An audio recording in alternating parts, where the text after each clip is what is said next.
A reading from Psalm 79, verse 1 to 9. A prayer for the nation's deliverance. O God, the heathen have invaded your land. They have desecrated your holy temple and left Jerusalem in ruins. They left the bodies of your people for the vultures, the bodies of your servants for the wild animals to eat. They said, your people's blood like water. Blood flowed like water all through Jerusalem, and no one was left to bury the dead. The surrounding nations insult us. They laugh at us and mock us. Lord, will you be angry with us forever? Will your anger continue to burn like fire? Turn your anger on the nations that do not worship you, on the people who do not pray to you. For they have killed your people. They have ruined your country. Do not punish us for the sins of our ancestors. Have mercy on us now. We have lost our hope. Help us, O God, and save us. Rescue us and forgive our sins for the sake of your own honor.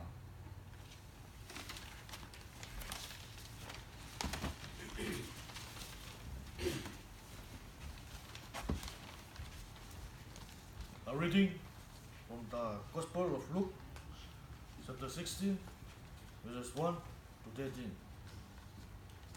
Jesus said to his disciples,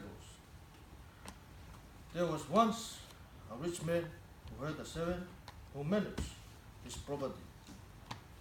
The rich man was told that the manager was wasting his master's money. So he called him in and said, what is this I hear about you?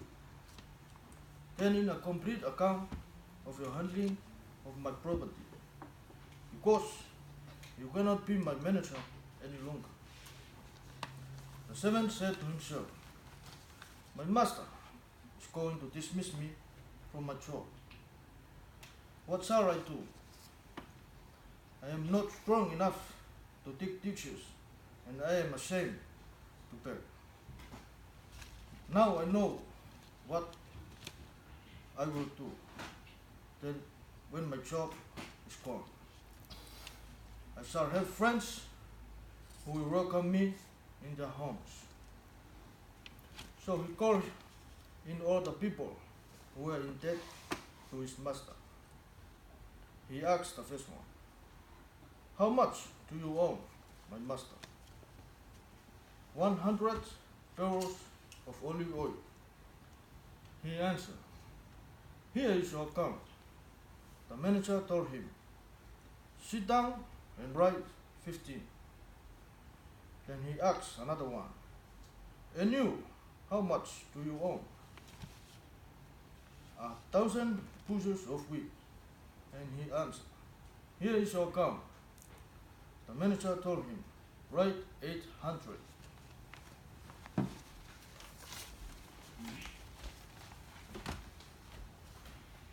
As a result, the manager of this dishonest manager praised him for doing such a true thing.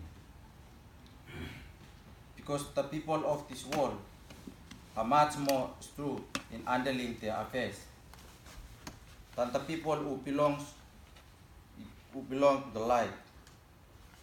And Jesus went on to say, and so I tell you, make friends for yourselves with worldly wealth, so that when it gives out, you will be welcome in the eternal home. Whoever is faithful in small matters will be faithful in large ones. Whoever is dishonest in small matters will be dishonest in large ones. If then you have not been faithful in handling worldly wealth, how can you be trusted with true wealth?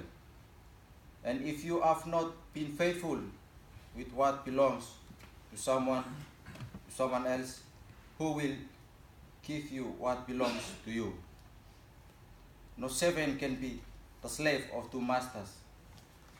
Such a slave will hate one and love the other, or will be loyal to one and despise the other. You cannot serve both God and money. Emia emi tok tok long God. Thanks be to God.